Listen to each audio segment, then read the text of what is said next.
質的にはかなり硬いパンチでした。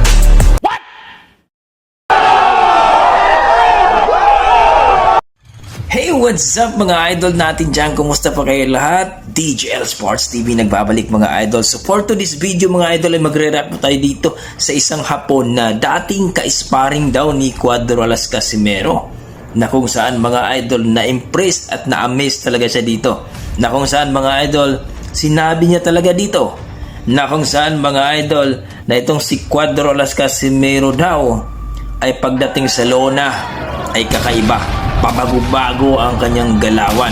Ika nga, delikado daw si Naoya Inoue at kailangan mag-iingat si Naoya Inoue kung sakali sila ay maglaban dito kay Cuadro Alas Casimero. Kasi natural lang daw si Cuadro Alas Casimero na sumuntok, no? During sa build daw ng kanilang laban. At dito nga mga